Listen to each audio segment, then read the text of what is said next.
सीमांत जनपद चमोली के गैरसैंण को 90 के दशक में पृथक राज्य की मांग के साथ ही सूबे की राजधानी बनाए जाने की मांग होती रही है। 1992 में क्षेत्रीय दल उपक्रांत ने गैरसैंण में पेशावर कांड के नायक वीर चंद्र सिंह गढ़वाली की आदमकद मूर्ति स्थापित कर राजधानी घोषित किए जाने तक आंदोलन जारी रखने का संकल्प लिया। इस बीच युवाओं, महिलाओं, कर्मचारियों व राजनीतिक दलों ने मिलकर व्यापक जन आंदोलन को जन्म दिया। 8 वर्षों के संघर्ष के पश्चात 2000 में उत्तराखंड राज्य अस्तित्व में आया, लेकिन राजधानी मुद्दे पर दोनों मुख्य राजनीतिक दल भाजपा व कांग्रेस ने मुद्दे को उलझा दिया। राजनीतिक गणित के मद्देनजर वर्ष 2012 में तत्कालीन कांग्रेस सरकार ने गैरसैंण में कैबिनेट बैठक कर गैरसैंण विधानसभा की घोषणा कर दी और जनवरी 2013 में गैरसैंण नगर से 16 किलोमीटर दूर भराड़ीसैंण में विधानसभा भवन का शिलान्यास किया गया। 2017 में भाजपा ने गैरसैंण राजधानी का वादा कर सत्ता हथिया ली।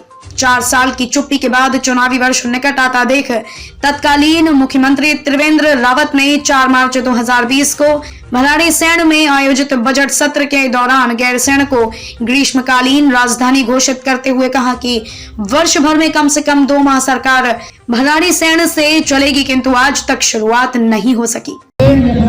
ये सरकारें खाली ढकोसला कर रही हैं। जिस प्रकार से आंदोलनकारियों के सपने थे, लोगों ने सड़क पर उतर के, माता और बहनों ने, युवाओं ने, पत्रकार लोगों ने इसको जो इस प्रकार से जो सपने सजाए थे कि भी हमारा उत्तराखंड राज्य होगा, हमारे राजधानी कहाँ होगी, और उसमें लोगों ने बढ़ चढ़ के भाग लिया था कि गैरसैंण को राजधानी माना जाए।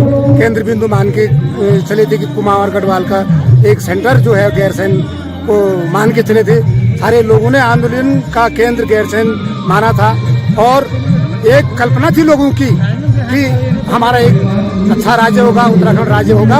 पर आज की डेट में हमें कहीं दिख नहीं रहा है कि जो आंदोलनकारी के सपने थे वो कहीं पूरे नहीं हो रहे हैं। ये समर कैपिटल घोषणा की पहली वर्षगांठ पर सीएम त्रिवेंद्र सिंह रावत ने एक और सौगात देते हुए गैरसैंण को नई कमिश्नरी बनाने की घोषणा की। हालांकि पार्टी के भीतर ही उनकी घोषणा का विरोध हुआ।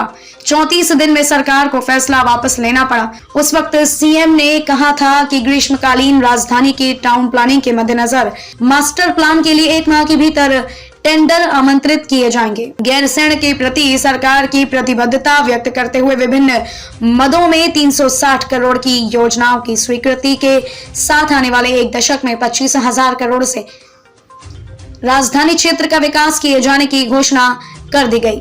किंतु जमीन पर कितना विकास हुआ, यहाँ की सड़कों, स्कूलों, अस्पतालों की बदहाली को देखकर समझा जा सकता है। जिस तरीके से हमारे उत्तराखंड की मांग की थी और गैरसैंण का जो नाम बहुत चर्चित था कि गैरसैंण में एक केंद्र बिंदु होने के नाते गैरसैंण में राजधानी होगी, मगर राजनीतिक पार्टियों के कारण आज हम उस उत्तराखंड की कल्पना नहीं कर पा रहे हैं कि जो उत्तराखंड बनना चाहिए था। सर्वप्रथम हम लोगों ने आंदोलन किया है, राज्य की लड़ाई के लिए किया है और गैरसैंण के लिए किया है, और आज सरकारें कहती हैं कि ग्रीष्मकालीन जो राजधानी होगी। हमें तो नहीं लगता है कि ग्रीष्मकालीन शीतकालीन क्या है। आप बताइए ना कि गैरसैंण में होना क्या चाहिए। तो राजनीतिक पार्टियां अपनी रोटियां सेक रहे हैं, अन्यथा गैरसैंण पर गंदी राजनीति हो रही है और इससे पूरे उत्तराखंड का पहुंच जो है आज अंधकार में पड़ा हुआ है। हम लोग उपेक्षा का आलम यह है कि समर कैपिटल में जहां सचिव डीआईजी की तैनाती की बात कही गई, वहीं तहसील में एसडीएम तक की नियुक्ति नहीं की जा सकी है। नायब तहसीलदार के भरोसे रेंग कर चल रही ग्रीष्मकालीन राजधानी के साथ कब न्याय हो सकेगा, यह तो समय के साथ ही पता लग सकेगा।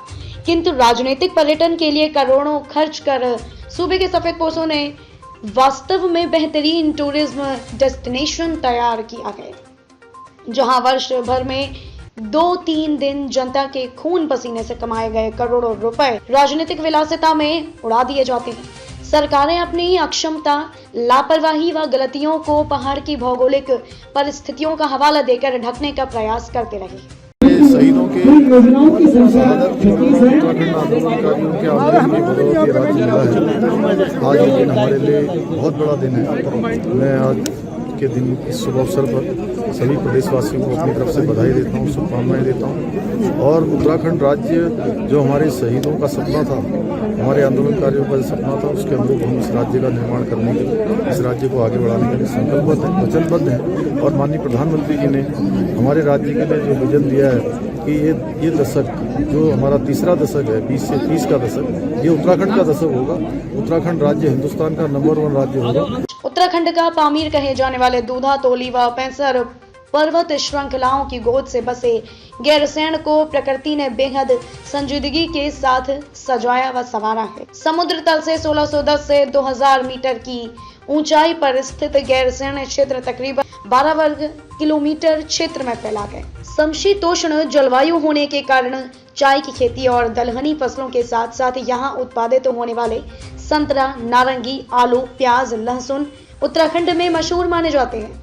जबकि बसंत आगमन के साथ ही बुरांस के फूलों से सुर्ख नजर आने वाला जंगल व मिलों तक फैले आंवला के प्राकृतिक बाग इस क्षेत्र की विशिष्ट पहचान है। आदिबद्री धाम व चांदपुर गढ़ी जैसे ऐतिहासिक व आध्यात्मिक धरोहर वाले इस क्षेत्र में धार्मिक व साहसिक पर्यटन की अपार संभावनाएं छिपी हैं, जहां पर्वतारोहण, paragliding, trekking, bungee jumping, mountain biking के साथ ही दूधातोली में स्कीइंग के लिए बेहतर स्लोप को खूब राजस्व एकत्र किया जा सकता है, जो इस प्रदेश की तकदीर बदल सकता है।